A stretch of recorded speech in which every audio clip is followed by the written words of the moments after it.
Interrupt for 1 second. I know, Bob, there are people that are trying to get in. You have to let them in from the waiting list. I'm getting some text, or if you want to transfer the host to me, I can take care of it. Waiting list, checking for that. Yeah, sorry, Where- David. Where am I finding the waiting list? So at the bottom, you have to do it the whole time. It's a lot of work. Why don't you make me the host? If you go to my box and where there's the three dots, it'll say make host. If you transfer it to me. I got the waiting room here, so I'm going to admit them. Okay, and you got to keep checking it also. Okay. There we go. We got we're going to two screen. We're going to two screens now. All right. Well, I think we have a whole bunch of additional people, maybe 20 people. Mother just wants to say that I'm getting a bad rap. All right. So I'll there weren't enough people out there. I'll say it again because I saw maybe 12 people on before. Going on my 11th day of vacation. I'm sleeping during the day, which is amazing. Before the past 20 months when I had this job, I couldn't sleep at night. I was waking up every night at about 3 a.m. Because among other things, I was responsible for all our people in the Middle East abroad, including in Iraq, that was routinely being hit by rockets and missiles. But 3 years ago, I was asked by the administration to take this job, and my mom, who's out there, said to me, "Don't do it. You'll be ruined. These people are terrible, and you don't want to be affiliated with them." And I work for Secretary Pompeo, is how I viewed it, and I work for the U.S. government. I work for the American people, and I said, "No, I'm going to do it. It's the highest position for the United States government, serving responsible for the Middle East, and I'm gonna take it. I think I can do a good job." But I also reminded my mom, which I'll say this again, she told me not to do it. The same thing she told me in 2002. She says, "Don't work for Secretary of Defense Rumsfeld, because these people are terrible and you'll be besmirched, et cetera, and you'll never recover your reputation." And so I served the last 20 months. As I said earlier, I was waking up about every night at 3 a.m. and awake for an hour or so. Although every other week I'd get calls at 2 a.m. from the State Department. Turn on your classified phone. We got to talk to you about something. So it was a pretty intense job. And so the last 11 days I just slept a lot. But I worked closely for the last 20 months with the secretary. I think I stayed away from a lot of the craziness of the White House that you've read about. I kept my head down and I did my job as I saw my job, which I'll explain to you how I saw my job. I was at a conference in Qatar at Udeid Air Force Base, which is one of our largest Air Force bases in the Middle East.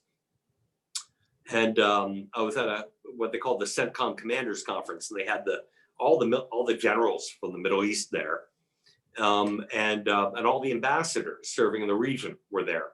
And so we had a good interaction between the Department of Defense and the civilian side that serves there, and works very closely with them. And General McKenzie, who was the commander of CENTCOM and still is, he said to me, "How do you see your job?" And I said, "My job is to make lemonade. All this is not a choice between good and bad. In fact, primarily it's a choice between bad and worse. And my job is to make the less bad choice. And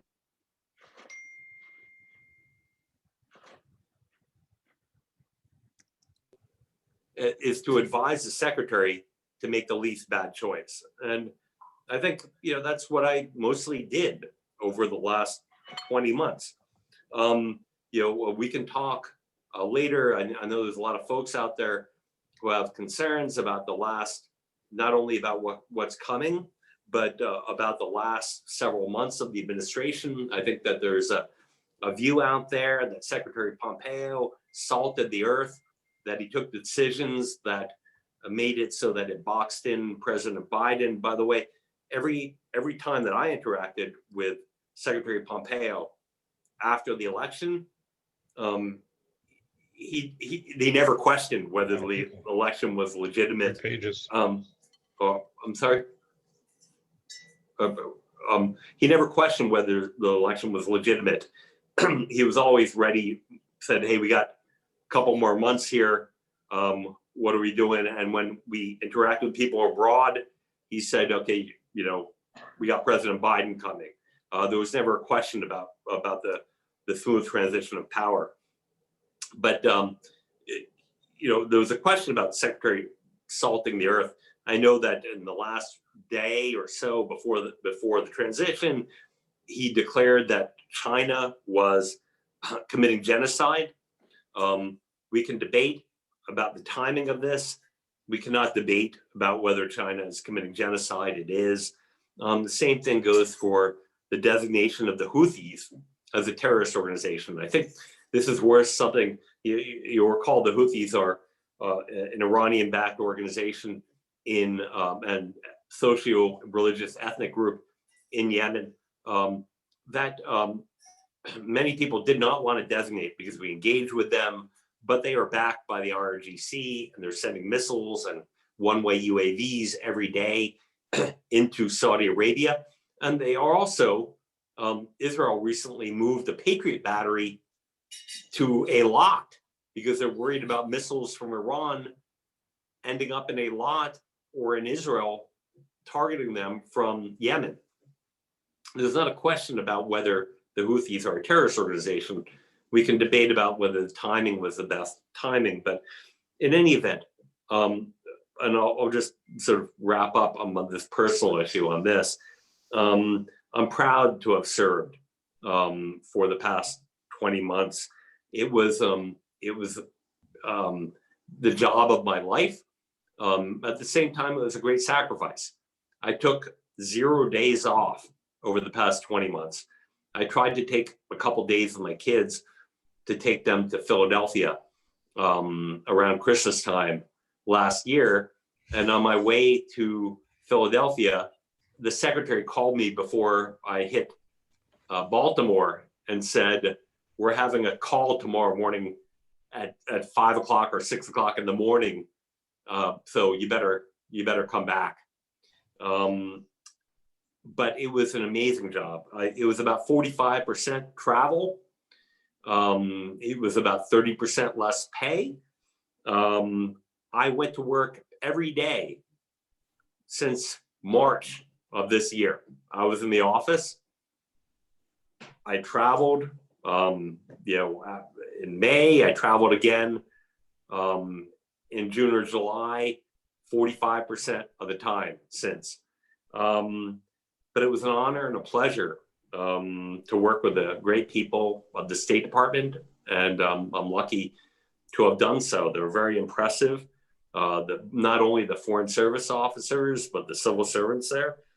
I'm going to start on the 16th of February at a place called the Washington Institute, which is somewhere I have worked for 16 years or 15 years as a fellow. It is the premier Middle East think tank in Washington.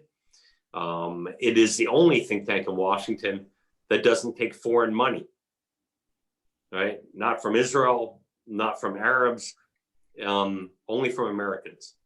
They are pro-Israel, but there are divergent views. And in fact, when I went to government, a guy named Jim Jeffrey, who was a fellow there, went to go serve in the administration. He was a never Trumper, by the way. He went to serve in the administration as the Syria envoy for Secretary Pompeo. And I just saw, actually yesterday, I drove up to a friend of mine in Potomac, just 15 minutes away, who was formerly, as you'll know, the Middle East advisor on the committee to Senator Menendez on the Dem side. And she had left Menendez a year ago or 2 years ago and went to go serve as a fellow at the Washington Institute. And now she is going to join as a senior Middle East official, the Deputy Assistant Secretary of defense for the Near East. They also have another woman who is a former ambassador to United Arab Emirates, who is going to serve as the senior Middle East person at the National Security Council. So the Institute is a bipartisan place that does research and that provides useful information to people like me when I serve.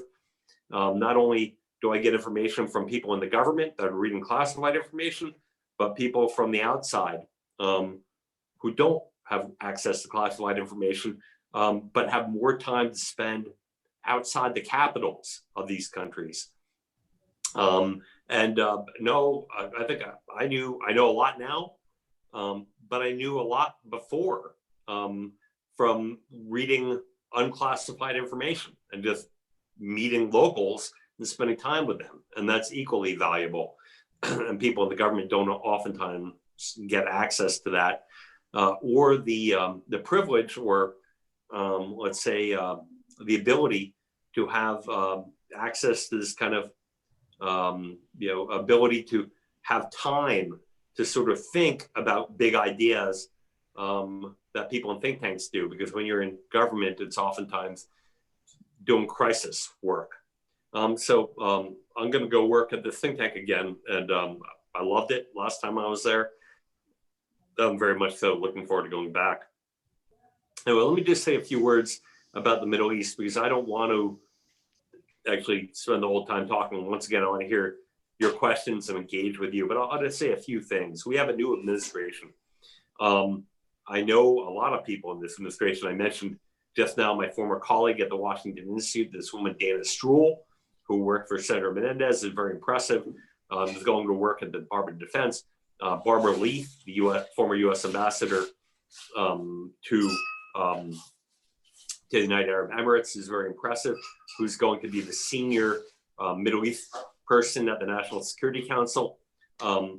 Two great women who I respect. By the way, they're probably the top two ranking, maybe two out of the top 5 ranking women in the administration coming from the Washington Institute. But I think it's a great demonstration of the bipartisanship of the Institute.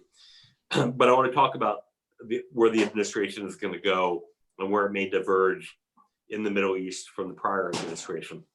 There's a couple areas. I'll tell you that, and these are just predictions, I don't know these for a fact, but I'll tell you that I think that the administration will take a very different approach to Saudi Arabia, about human rights in Saudi Arabia, women in Saudi Arabia, Khashoggi, other issues, arms sales, etc. They'll take a very different view of that. The previous administration, the Trump administration, bypassed Congress, which is their right to do, but bypass them to sell weapons. And while they held them accountable in terms of sanctioning 17 individuals in Saudi Arabia, senior individuals, and sanctioning them, they did not reach out to the top of the MBS, the royal family. I don't know if the next administration will do so, but certainly they will have a different type of approach to Saudi Arabia. I think that's something to look for.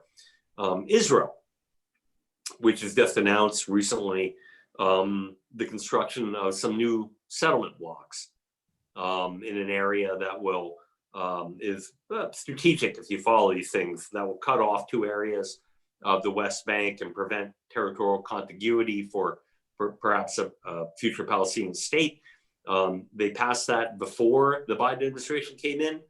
I think the Biden administration will take a different approach on these type of things than the Trump administration did. There's something to look out for.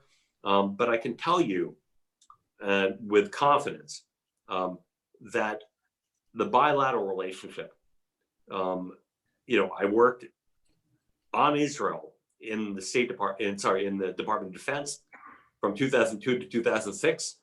I saw the intelligence sharing. I saw the defense cooperation. It has never been closer than it is now. So I am confident that whatever little hiccups we have, the strategic relationship will persevere. It is so deep, and the sharing, the level of cooperation on so many levels is deeper than even the politicians talk about. So I saw this firsthand, even closer up than 12 years ago, but it is a lot closer, than 15 years ago when I served at the Pentagon. The issue of the arms sale to the United Arab Emirates, that's sort of paved the way for the normalization, the peace treaty between the United Arab Emirates and Israel is being reviewed now by the administration. I'm confident that they'll work out any hiccups in that and be able to move forward with that arms sale. The F-35, the Joint Strike Fighter, America's crown jewel, next generation, 5th generation fighter. There will have to be, Israel is the only state in the Middle East that currently has that. I am confident that if the United Arab Emirates receives that, that will probably be for the foreseeable future the last Middle East state that receives that, notwithstanding the fact that Saudi Arabia and Egypt and others want it. This is all about Israel's qualitative military edge. And this administration, just like the last administration, will respect that. 2 final points. I went in my last trip to Jordan, to Tunisia, to Algeria, and to Morocco. I went to Jordan because this administration did not have the traditional relationship with Jordan that other administrations have had. The king did not come here every year twice, did not have a very warm relationship with the White House. I saw the king twice during my 20 months or so at the State Department. I saw him on my last visit. I didn't ask for a meeting with him, but he saw I was coming and said, let's have a talk. Because I wanted to talk to him about my thoughts for the next administration. And I followed Jordan very closely and used to write about it a great deal when I was at a think tank. Jordan's an important partner. I think the White House did not see Jordan as one of these sort of shiny objects that could provide things, weapons sales or et cetera, to the United States. But they are an enormously beneficial partner for the United States in terms of basing, in terms of intelligence sharing, in terms of security cooperation across the board. It's only that we buy their weapons for them through foreign military financing as opposed to foreign military sales. And so these countries in the Gulf, they have the money to buy our weapons. We buy American weapons for Jordan. But I think they're very pleased that there will be a more traditional relationship with Jordan under the next administration. But it was a very productive visit. I saw the king, the foreign minister, the minister of finance. They certainly have some budgetary problems, as everybody does. They have COVID problems, but it was great. I went to Tunisia, saw our ambassador to Libya, who's resident there. I went to Algeria because I wanted to spend some time with the Algerian foreign minister. The Algerians, as you know, weren't pleased that we gave the Trump administration granted sovereignty of the Western Sahara to Morocco. That's an issue of contention and some problem for Algeria. This may be for most Middle East watchers or interested in Israel and Iran, it's tangential. But for me, this was an important issue. Algeria is an important counterterrorism partner and has helped us a great deal in getting Americans kidnapped out of Mali and the Sahel. And they've been very productive, and there's a lot of work that we can do with them going forward. And they are one of these pivot countries, and we can talk about this later if you want, that are also doing business with China and Russia that we want to keep at between the 40-yard lines. And so I went to go see them and talk to them and talk about how important our relationship is. And then I went to Morocco and then flew down to Western Sahara, where the Moroccans want to open a new American consulate. I think the Biden administration may not be so quick in opening that consulate, but neither do I think they will roll back the deal that the Trump administration struck with them, which was that they granted Morocco sovereignty over the Western Sahara, a disputed territory, in return for Morocco normalizing with Israel. And when I was in Rabat, after I returned from the Western Sahara, which, by the way, after 19 months, I must say, I was treated like a hero, a conquering. It was amazing. It was the best visit I ever had to any country. When I went back to Rabat, I went to my hotel and spent an hour and a half with the Israeli delegation in the hotel, working out what officials at the U.S. Embassy in Rabat they should be in contact with to know what the best schools are for Israeli kids in Morocco and what best neighborhoods to live in and what you have to pay your local salaries to your local employed staff, et cetera, and what the local laws are. We set them up with the American Embassy and all the right personnel. Anyway, listen, one final point, and then I want to open it for a discussion. This administration, like I said, they won't roll back a whole lot of these things because they're positive for all of us in the Middle East. But there is the issue out there of Iran. And they will take a very different approach to Iran. If you look at the person, there's an old aphorism in Washington that policy is personnel, right? It depends on who you hire in these key positions, whether it's secretary, whether it's deputy secretary, whether it's assistant secretary. All these things are going to determine what your policy is. And while the administration hasn't said what their Iran policy is going to be, they said they want to get back in the JCPOA. And they recently, they hired as their deputy secretary of state, a woman who is very capable, but was deeply involved in the Iran deal. They hired as their Iran envoy a guy named Rob Malley, who many of you may have read about. I know Rob. He's very impressive. I disagree with him 180%, or 180 degrees or 100% on how his approach is, but no one can doubt that he's a smart guy and that he's committed to the United States. He's just a very different view. He wants to get back into the Iran deal. I think you're going to have a look, and if you get back into the Iran deal, it'll have implications for the region. That is our position in Iraq. That is our position in Syria. It will, and also finally our position in Lebanon and the position of Hezbollah that will have a lot more cash to spend if the sanctions are removed.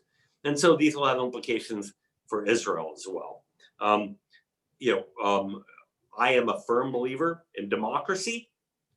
Presidents are elected for 4 years. And so I think I told you maybe 5 months ago or 4 months ago when we spoke, I expected the president would continue, President Trump would continue to sanction Iran until the morning of the 20th. The last sanction, I think, against Iran leveled was the 18th. But elections have consequences. So I went to work for the government, and now I'm fired. I got a good job. I'm happy about that. But you now have the Biden administration, and they will take a very different approach, and we'll see what that is. And so, I hope the administration is successful at getting a good deal. That's what they're committed to, a deal that encompasses not only the nuclear, but encompasses development of ballistic missiles that already Iran has that can hit Europe, but that soon enough will be able to hit the United States. That encompasses, not only the nuclear, not only the missiles, but also the regional meddling, because they have basically destabilized not only Yemen through their support for the Houthis, Iraq through their support of the Iranian-backed Shiite militia there, which now number more than 100,000 strong. They kept Assad in power in Syria and have bases there. And you see Israel has bombed last year. I think they bombed Syria over 50 times. They just announced a number about 3 weeks ago of how many bombing runs they've done in Syria to hit Iranian missiles pointed at Israel. And finally, Lebanon, where Iran, of course, continues to back Hezbollah, that has over 150,000 rockets that are increasingly being upgraded with precision-guided munition to make them hit within 10 meters of a site like Dimona. or other places in Israel that pose really a strategic threat. So I have confidence that the Biden administration will do the right thing. I'm going to go sit at a place called the Washington Institute, where I know I'll be able to sleep at night and not have to worry about this being my responsibility.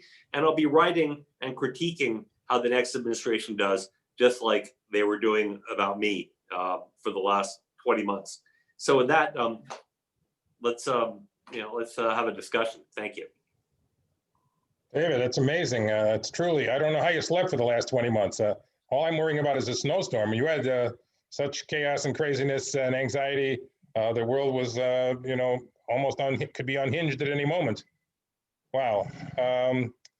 All right, so I hope everyone else has some questions too. Please use the chat feature on your computer and put some questions in at the very end. We'll kind of make a free-for-all from it. The reason I can't see hands is because we have 39 participants and I can't see all the screens. But the first question I do have is from Roz.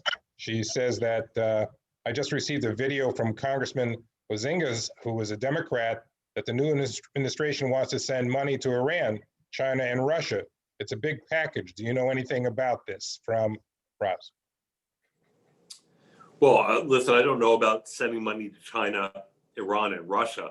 I think, listen, I can tell you that on the China front, I spent about 25% of my time over the past 4 years pushing back on encroachment of China into the region, preventing them, trying to encourage them, including Israel. By the way, I went in May. I hadn't traveled since the end of February.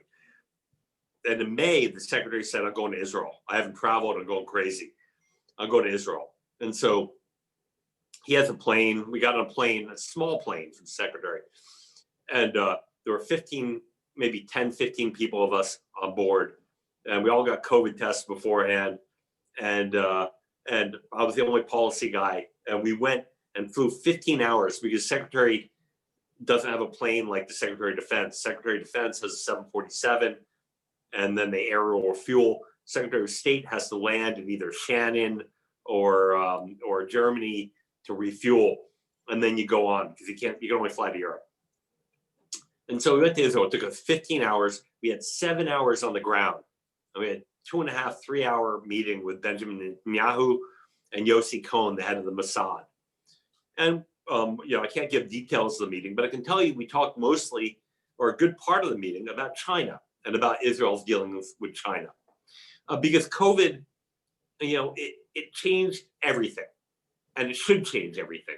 There was already a problem before, but in terms of our supply chains, in terms of how much PPE we can get, what our manufacturing is, whether we can even get aspirin in this country that's not being produced in China, we have to look at this. They view this as strategic. You might have heard a story on, NPR the other day, a China story, or on 60 Minutes last night.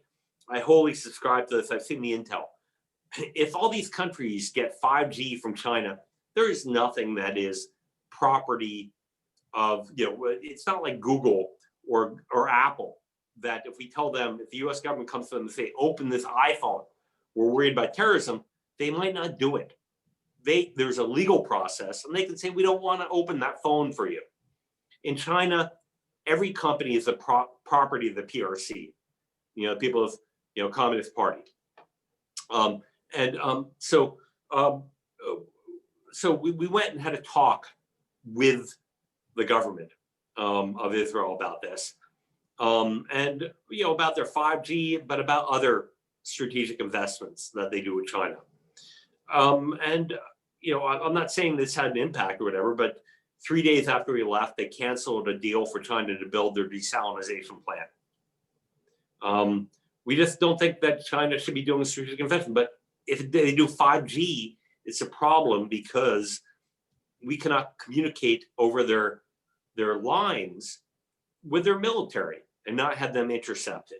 So we tell people, we want to cooperate with you. This is your choice. You don't have to choose between us and China, but there are certain things that are strategic, and it makes a difference. So, in the aftermath of COVID and the lack of transparency of the Chinese government, and I really believe this. They didn't let the WHO. We can debate about whether it was the wrong thing to withdraw money from the WHO, but WHO, the guy in charge of WHO was the Chinese candidate, and WHO didn't get into Wuhan for a month, and it set everybody back, and so they were still not transparent about the origins of the virus, et cetera.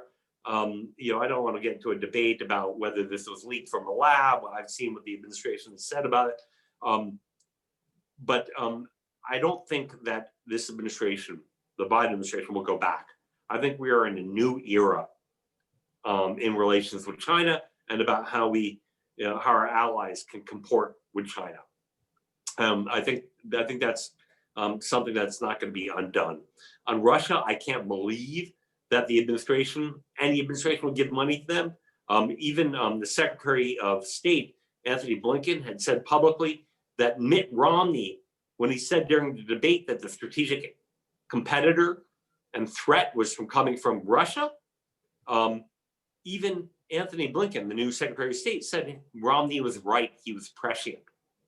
So I think that's a view that's held not only from Republicans or people that are China bashers, Russia China bashers. This is a widely held view that Russia, as it behaves now, and you see Navalny, et cetera, that it's a threat. As for Iran, that's a concern of mine. The head of China, of the Middle East and Africa, even above this one, Barbara Leaf, who's the senior director of the Middle East at the National Security Council, the czar for the Middle East and for Africa is a guy named Brett McGurk. And Brett McGurk was a civil servant, served in Iraq, a lawyer. I don't know if he's a Middle East specialist, but he worked a lot in Iraq and ended up being, during the Obama administration, the envoy for ISIS and the coalition guy for ISIS. And now he's in charge of the Middle East and Africa. But this is the guy who initially delivered the so-called pallets of cash, the $2-3 billion that was Iranian money that was being held by previous administrations because of sanctions, was delivered to Iran. He's in charge of this. I don't know what they're going to do. I hope that they hold Iran to a high standard, that they get a deal that does not provide Iran with sanction relief, that requires them to do the hard work on the nuclear stuff, but goes beyond the nuclear stuff, that goes to the ballistic missiles and goes to finally the regional behavior, the destabilizing of countries by funding militias in them in the Middle East. I hope we don't do pallets of cash again. So I don't think they're going to do any of them, but on Iran, I'm a little bit worried. So David, do you know who will be taking your place? I do, but I can't say. Oh. So Okay. right now it is my deputy that I hired, actually, a guy named Joey Hood. Joey, well, I'll tell you just briefly how I got Joey. I had a number of choices. There are a lot of people that have served as ambassador, that are senior foreign service, that would be up for that job. And I got a note from a guy I really trust, who I knew for 10 years, who had served as charge in Amman. And the guy reached out to me and sent me a WhatsApp. This guy said, "You got to take Joey Hood as your deputy." And I went to the woman who was highly recommended to me as my secretary, as my, what they call an OMS, by my managerial specialist, who's amazing. And she said, "Oh yeah, you got to pick that guy." And so I took her advice, my secretary, essentially, but also this guy and so he is a fluent French speaker. He served as deputy chief of mission, the #2 in Iraq for 2 years. So knows Iraq really well. And I knew that Iraq was going to be a major point, major focus of what I did over the last 20 months. I told my former boss at Rob Satloff, I said, I think Iraq is going to take a huge amount of time. And in fact, it did. I think I went to Iraq over 19 months and including COVID, when I didn't travel for 4 months, maybe about 12 times. I went to Iraq more than any other country.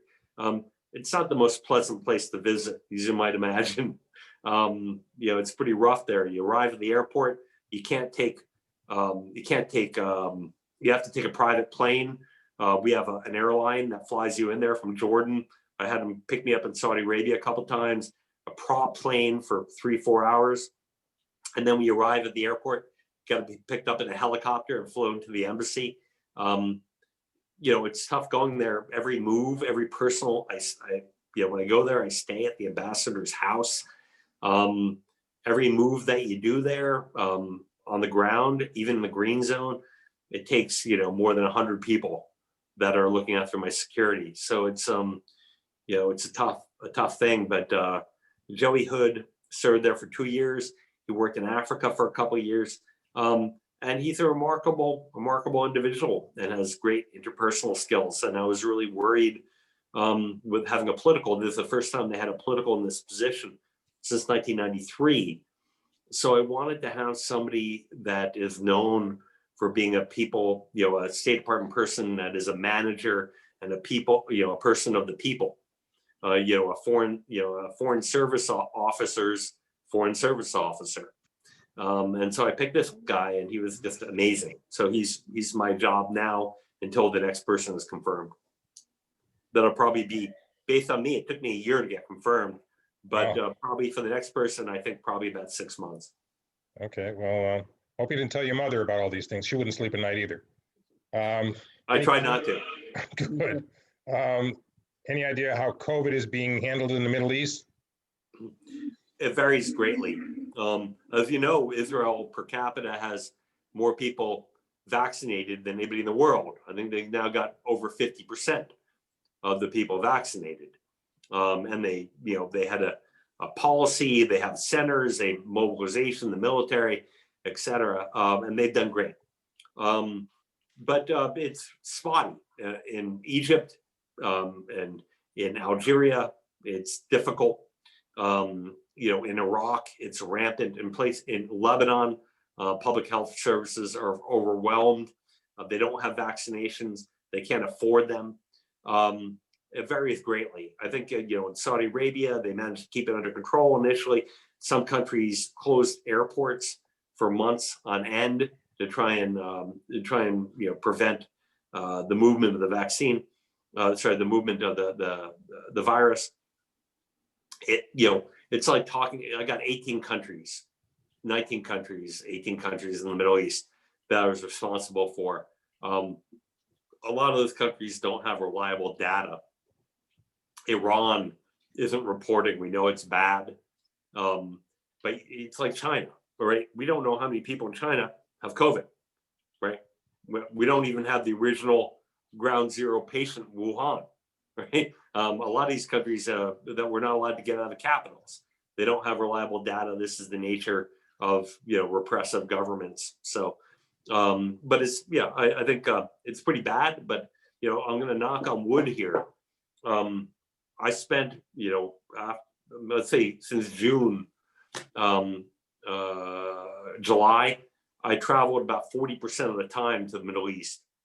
I was in Iraq, I was in Saudi Arabia, I was in Oman, I was in Jordan, I was in Lebanon, I was in Morocco, Tunisia, Algeria, I was in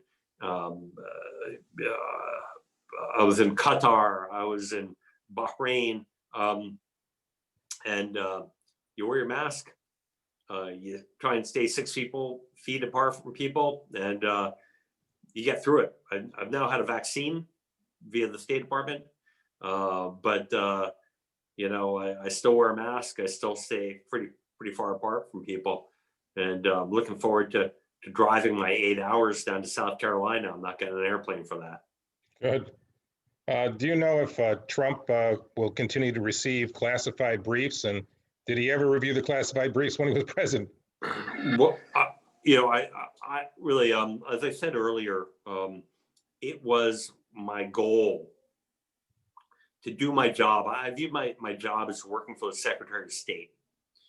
I think Secretary Pompeo is obviously a controversial figure, but I always thought I saw him with, I saw him all the time. I spent a lot of time with the Secretary, with foreign leaders, with people in the United States, coming here, traveling with him. He was always the smartest guy in the room.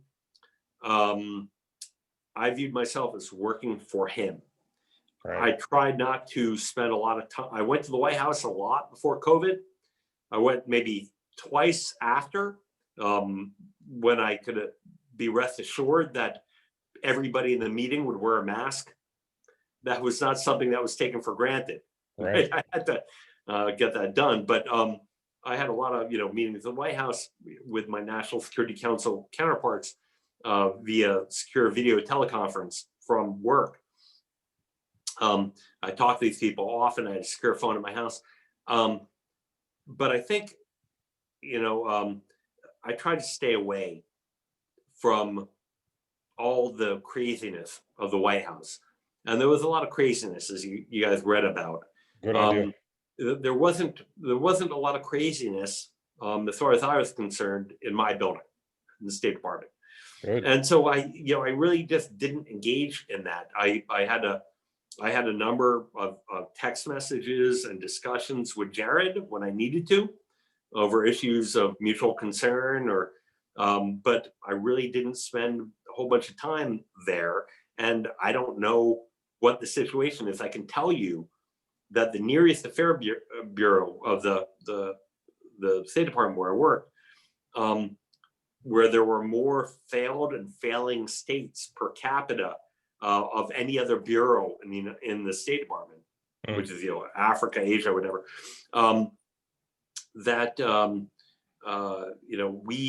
We focused on our business, and that we try not to engage in the nonsense. So, but we, as one of the small, they're actually one of the smaller bureaus. They had more articles in the president's daily briefing than any other division of the Department of State. Oh. So I'm proud of that. Just the reporting. They were a very impressive group of people. So I don't know what the president read. I don't know what he's interested in reading now. Frankly, I got to say, I don't care. Okay. I really don't care. Okay. So, different topic. Do you really think the Iran agreement, the U.S. might re-enter this Iran agreement? And what would we have to give up to get it?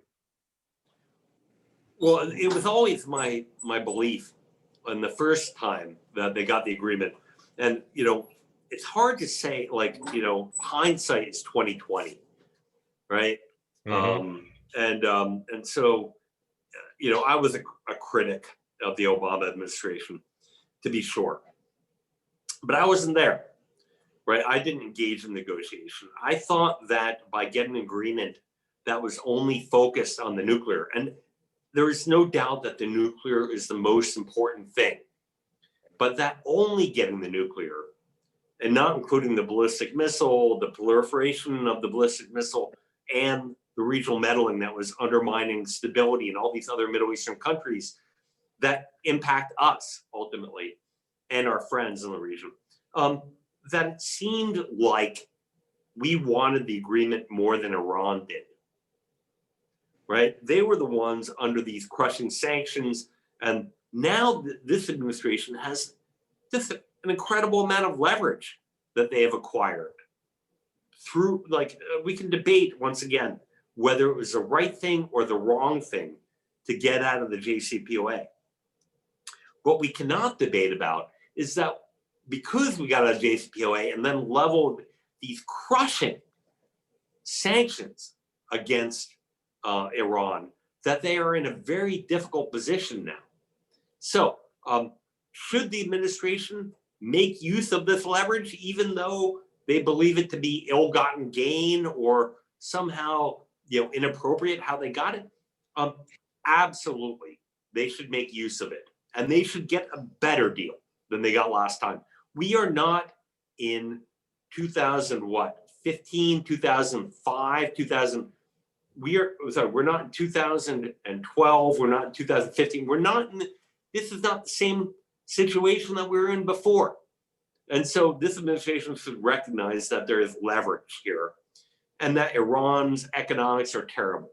And we should not be overly enthusiastic about getting back into a deal. Let's look at what we can get. No sunset clause, right? This is that the deal doesn't, Iran cannot enrich again after 10 years.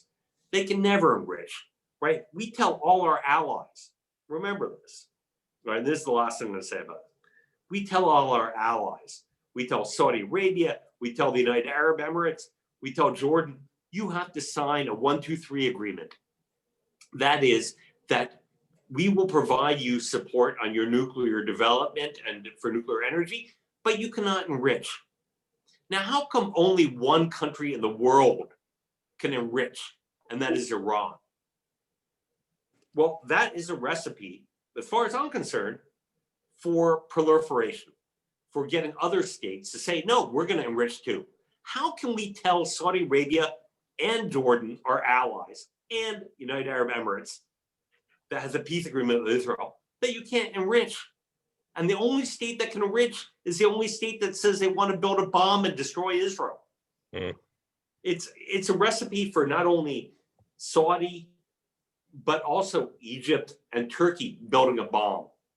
And so I think it's actually ironic at the end of the day that President Obama, whose main goal was the NPT, the Non-Proliferation Treaty, by signing the deal with Iran as it was, that he actually inadvertently ended the NPT and will cause more states to develop nuclear weapons. That's my own personal opinion. Okay. I don't work for the government anymore. I can say what I want. You can.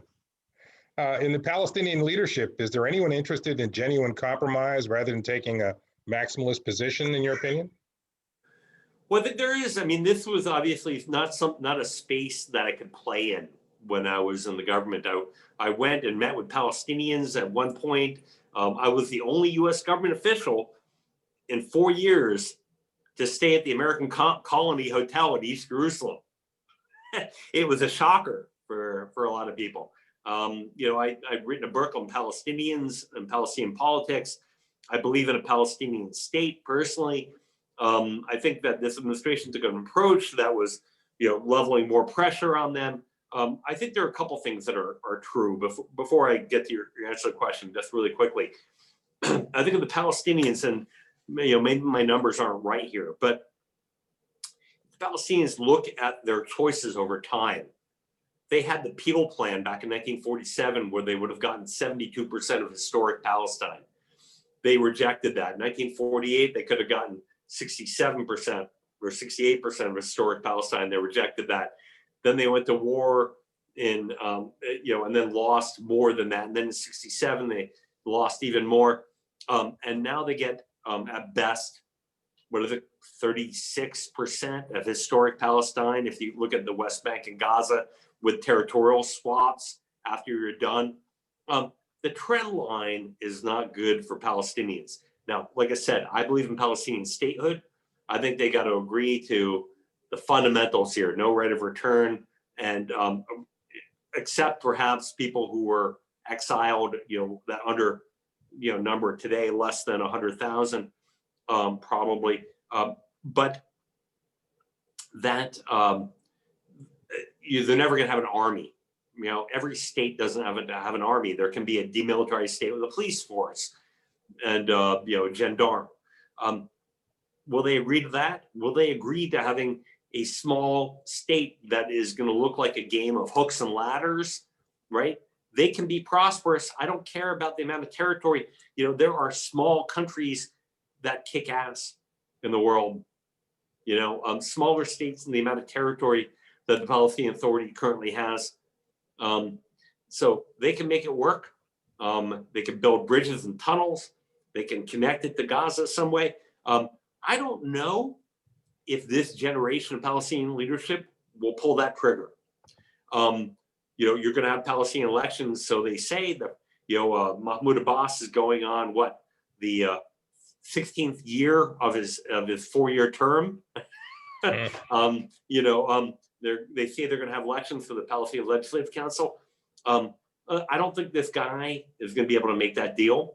I know Marwan Barghouti, who's in jail right now for killing Israelis for a life sentence. The Israelis have let other people out serve lifetime sentences, but who am I to say? That guy is a pragmatist. I met him back in 1998. I think he's a very sharp guy. Whether he'll make that deal, I don't know. But it may be that you have to wait for a new generation of Palestinian leadership that is more pragmatic, or a Palestinian leadership that is divided, because the next president of Palestine is not going to be only the president of Palestine and the head of the PLO and the head of the Palestinian National Council. It will be divided between that and the Palestinian security apparatus. So I don't know if that's going to be better or worse for Israel toward making a deal. Stay tuned. But it's it's going to be a dynamic. But I don't think this guy's going to make that deal. But it's good, I must say, that we're going to come to a situation where the Palestinians will once again engage with the U.S. government. They stopped doing that not because of the Trump administration's hardline position on them. They stopped doing that during the Obama administration, when Hillary Clinton got from the Israeli government, from Benjamin Netanyahu, the deepest settlement freeze that he had ever agreed to for a year. And at that point, the Palestinians stopped talking to the Israelis. I think it was a blunder, and they have a different government, for the past 4 years. I hope they start renegotiating and engaging in a significant way that will be helpful. Okay. Taking a step back, to your knowledge, is there a complete story, an accurate story on Benghazi? And to what will Turkey do for the EastMed pipeline? Benghazi, listen, I don't want to go revisit Benghazi. There is not, I think we've litigated this as much as it's useful about how Americans died there. I was going to go to Libya, actually. Had it not been for COVID, I would have. I was scheduled to go with our ambassador to Libya, who resides in Tunisia, and I was really looking forward to it. Listen, I think that we've had some positive movement on Libya. I think they have a national dialogue. There are people that are unproductive actors. It is an international conflict. You have Turkey, you have United Arab Emirates, you have Egypt, you have Russia, you have Russian-backed Wagner mercenaries. You have Sudanese mercenaries. You have Syrian Islamic mercenaries. It is a full playing field of too many actors. And in fact, the French were backing one side before, the Haftar side as well, that was going against the internationally UN recognized government there. I said publicly, I opposed the Turkish military intervention there. I think that that we don't want more actors there. But I got to say that the Turkish military intervention basically prevented Haftar, backed by the Russians, invading Tripoli. You recall Haftar invaded Benghazi, and he had to destroy the city to save it. He basically killed tens of thousands of people. We didn't want to see that in the capital of Libya. And in fact, the Turkish intervention established a sort of equilibrium there and made possible a negotiated solution. We have a new envoy that's coming on very soon. I hope that works out. But the Turks are a frenemy, right? I mean, they're a NATO partner, right? But the NATO partner that bought the S-400, the Russian, advanced anti-aircraft weapon, and because of that, they got thrown out of the Joint Strike Fighter program. They can't buy the next generation U.S. top fighter jet. So the Turks are there. Are they less productive than, for example, the Russians?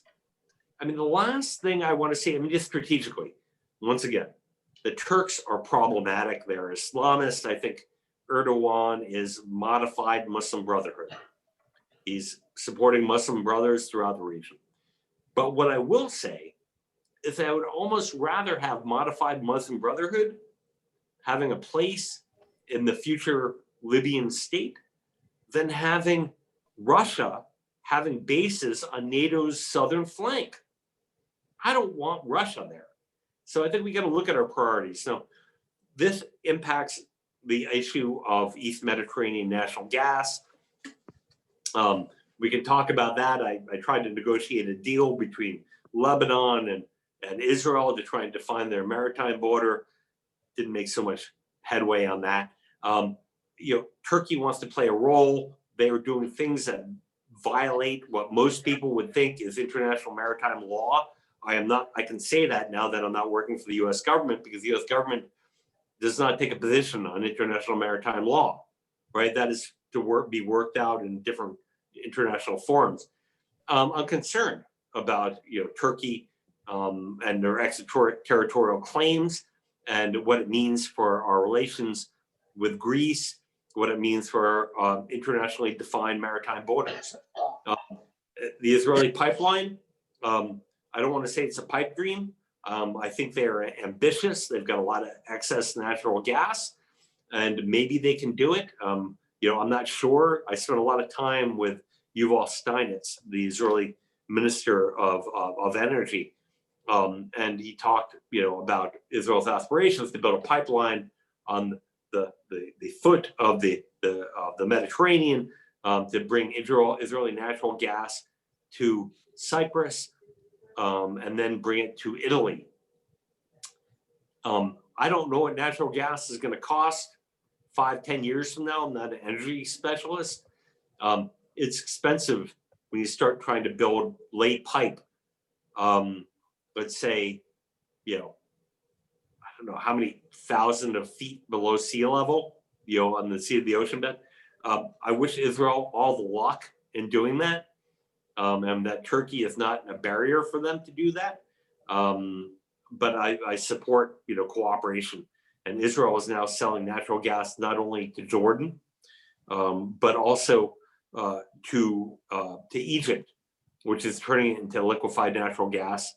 And they're also selling it, potentially doing a pipeline across the region through Saudi Arabia, maybe someday, to Eilat or Aqaba, to get that out through the Red Sea. So I think I see a lot of possibilities, and I hope it works. And I hope Turkey is not a stick in the mud, but I don't have a great deal of confidence in that.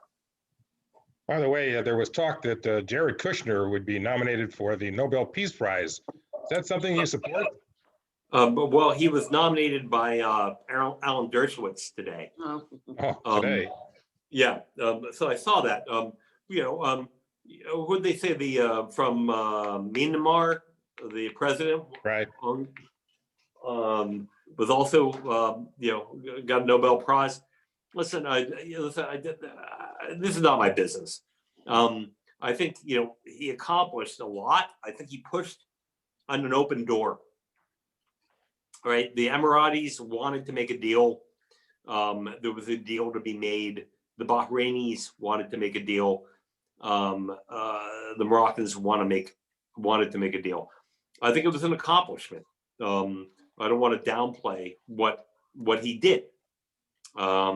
He broke some China, and he did this. I think my candidate's Navalny from Russia, to tell you the truth. Okay, makes sense to me. All right, well, you did a fabulous job. Let's see if I got any more questions here for you before we open it up. Can you speak more about the Israel-Lebanon maritime negotiations? What's the ultimate holdup there? Well, so yeah, it's a great question. I had hoped to get that done before I left office. I mean, truth be told, before I got this job, I traveled to Lebanon 3 times a year. I wrote a lot about Hezbollah periodically. I'd be concerned a little bit about my safety, but it was a country that I'm very interested in, and that has, for those of you, who travel to the Middle East, this is a combination of Middle East and France, one of the most liberal, of countries in the region, and it's enticing in a way that no other country in the region has. And I spent a lot of time in the region. I have some of my best friends are from Lebanon, and I have a lot more in common with them than many other people in the region, including people who reside in Israel. Just values-wise, view of the world, liberalism, etc. I had talked to a lot of people, and I talked to my predecessor who had worked to try and get a deal to reopen maritime border talks, because they have a disputed border at sea. And if you look at it on a map, right, you have, just say Israel's here, and you have the border of Israel and Lebanon right in my palm, right? So Israel has their own line, and Lebanon has their own line. Lebanon's own line, and where the border is down here, and Israel's line is up here. So you have a V, right? And their predecessors who worked in the Obama administration, a guy named Fred Hoff, brilliant guy, who former military guy, worked in the Department of Defense, had lived in Syria as an exchange student, great guy. I know him very well. And he had done a negotiation with Israel and Lebanon to take, to try and define the middle of the V by the standard by which the United States would define its border with Mexico in the maritime. And it's highly technical, but you take the outcrops from the land and the furthest most islands, and you assign them a certain weight, and then you divide this by percentages going forward. And he had done something roughly in the middle, about 55% or 60% in favor of Lebanon, called the Hoff line. And the Israelis would take that in a heartbeat. And so, but they wouldn't open a negotiation. And so I had gone back and engaged with all these people, both the Lebanese and the Israelis, and come up with a formula for reopening negotiation. And as soon as I reopened it, which was the first time Israelis and Lebanese had sat across the table from each other, we did it at the UN headquarters in the Cora, on the border with Israel and Lebanon. It's a great thing. As soon as we did that, 2 meetings later, the Lebanese came back with a maximalist line. It wasn't between these two lines, it was even further south into Israeli territory, or to what the Israelis had previously considered territory. Now, both these lines, Israel had filed with the UN their border here. The Lebanese had filed their border here, and the Israelis went, and the Lebanese went even further south. And it was just ridiculous and maximalist. And there was no way. Now, maybe this was like something like the souk, or as the Israelis would call it, the shuk, right? The market, right? You come out with a maximum. Somebody says, hey, I'll charge you $20 for this. And you say, no, I want it for $2, right? You say $2, you know the thing's worth 18, but you're going to say 2 so that you can get to 16, right? And maybe this was that. But I think it was stupid because the Lebanese basically have a failing economy. They have runs on the banks. They have zero reserves in their national bank, and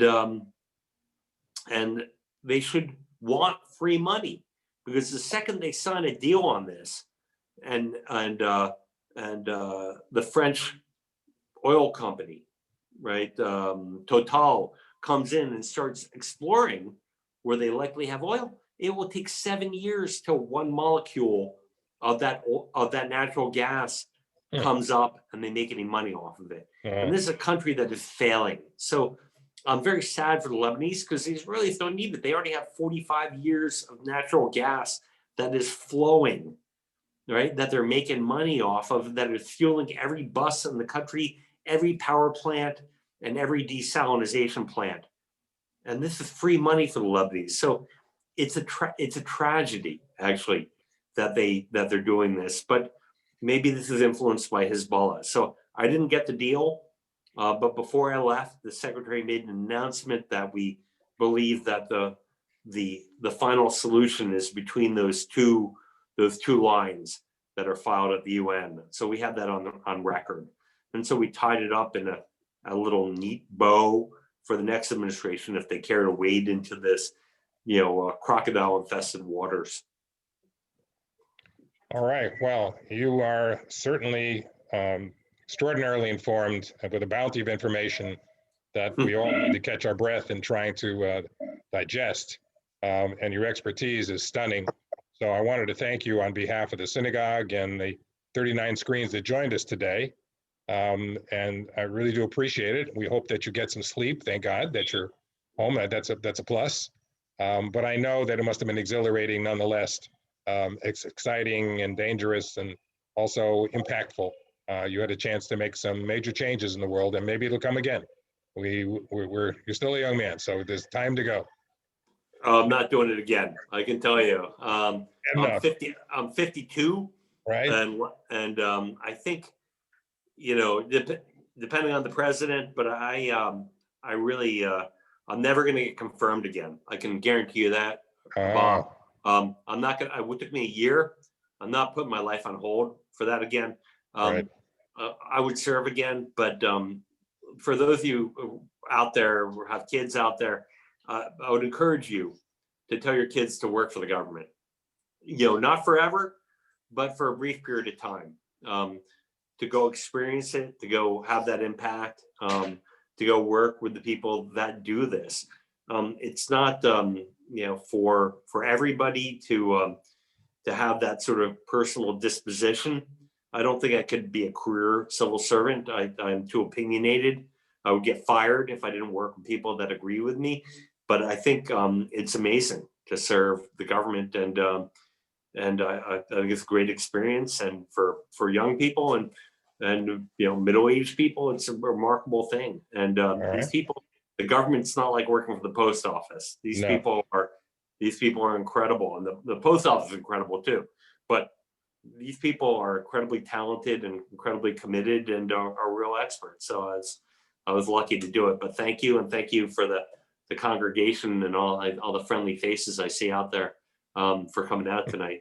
That's great. Well, I hope Lawrence Fine is listening in your last comment. But what I'm going to do is I'm going to unmute all for a minute if anyone wants to do some last minute goodbyes or say hellos. David, I'll give you a chance to do that before we finish for tonight. And again, thank you. Glad everyone was able to join us. Everyone was snowed in, so at least we had a captive audience. So that's a good start. Well, thanks. I see the Coxes out there. Thank you for coming. It was terrific, David. So we're delighted to see you.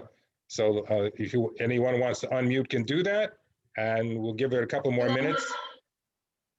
David? Wonderful talk, David. Thank you. Thank you. Well, thank you, David. Thank you, David. Thank you. Thank you, David. Tell It's a very anybody, interesting talk. do you want to tell anybody how you got involved in this? Well, I don't want to keep anybody on any longer, but I'll just say really briefly, when I was Keep us. when I was 15, my mom encouraged me to go study for a year abroad in Israel, and so I lived. Not when you're in high school. So I lived, in 10th grade. I went on this 10th grade in Israel program. I can't imagine. So all you guys seem to be mostly my mom's age out there. I don't see any really youngins, but I mean, I can't imagine. Like, I got a 16-year-old. There's no way I would send that kid abroad for a year. The kid can't even do his laundry. But she sent me abroad, and I had a great experience. Got interested in the region. Went back a bunch of summers and picked apples on the kibbutz, and then traveled throughout the region. And then went to Tel Aviv University for a year, and then got a new passport in Egypt, and then went to. I went for the first time in 1988 to Jordan and Syria, and then also backpacked for a 2 months in Turkey, and just fell in love, and then started studying Arabic, and I decided that this is what I do for a career. I didn't know that I would be gainfully employed for a lifetime and be able to make a living. Who knew? But I got some good proficiency in Arabic, And, I just loved traveling there. And so it worked out over time. But it was, my mom's advice. I don't think she envisioned this as my career path when I was 15, but it really defined it for me, thereafter, particularly after I went to my first Arab countries, and that was it. And I got lucky. I mean, people say you make your own luck. I studied hard. I moved to DC when I was one of the few people that spoke Arabic here, but I got lucky. I, kept my nose to the grindstone. I wrote a lot. I didn't, I pissed people off, but I didn't, I disagree with people, but I'm not disagreeable. So, I Tell them about Steve Emerson. no, I work for, I work for people on the right. I work for all kinds of people. But I think that, at the end of the day, the thing was, some of my best friends and ex-wives are Democrats. My mom too. I get along, and so actually I had oftentimes, like, I'd write things that were right of center, but I got beaten up in 1998 because I wrote an article saying we should kill bin Laden now, and I got beat up when I gave a talk at the Shell School of Human Rights at Yale, saying, no, that's assassination. I said, no, we should do that. Americans will die if we don't. And I can't tell you how many people opposed my how many people beat me up. I showed up on Bill Maher's politically incorrect TV show in California after I wrote that article. But I always, spoke my mind, but did it, I think, in my own way and try to be respectful about it. And once again, you can disagree with people without being disagreeable. And so I want Joe Biden and Kamala Harris to succeed because this is my country. And so, I work for this administration like I worked for the Bush administration because I wanted my country to succeed. And I'm very happy to go out and critique these people. Nobody asked me when I got my job or the job before who I voted for. And I'm not telling you either. But I think, I'm just, pleased I was able to do it. And it, once again, enormous sacrifice. Not only money, potential reputational damage, and I've done it twice, and I would never give it up.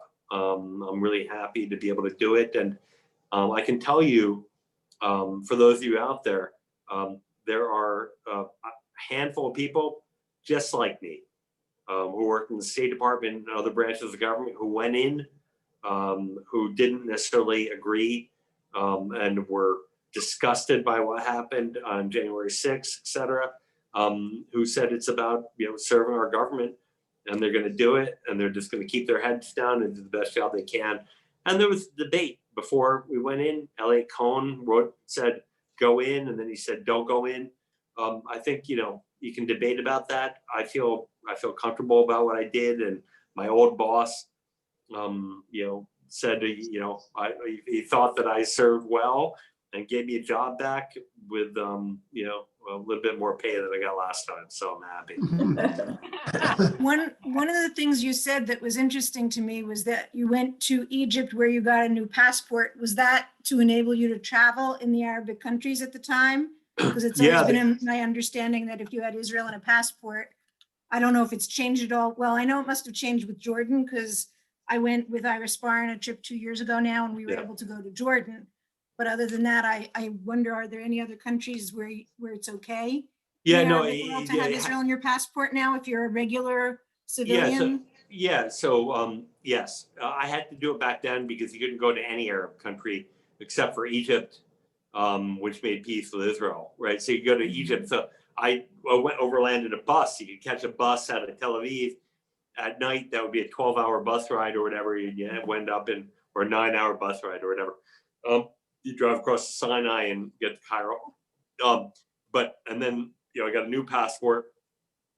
I didn't tell them I lost it. I just said I need a new passport. And they actually gave it to me. And I flew to Amman and then went from Amman overland to Syria and overland to Turkey. You couldn't go to those countries before. Now You can go to the Emirates, you can go to Bahrain, you can go to Morocco. My guess, obviously Egypt. My guess is, if you went with the AJC or something like that, you had Israel on your passport, you could probably go to Saudi Arabia as well. But I had two diplomatic passports, one for Israel and one for everywhere else. And I actually mostly filled up my diplomatic passport actually for everywhere else. It was one of the beefy ones. But yeah, I mean, it was great. So very. All right, David, I want to again thank you and for spending the amount of time you have. It's been very gracious on your part. I know you've got a lot to share, and it's certainly a passion of yours, and it shows. So we're delighted you could share it with us, and we're all richer for it. So Well, thank you, Bob. We hope to be. Thank you, David. Thank And- you, David. Very- Thank you. David, thank you. Thank you. Bye, everybody. Bye-bye. Bye. Bye. On your new job. So long. Bye. Bye. Thank you. Bye.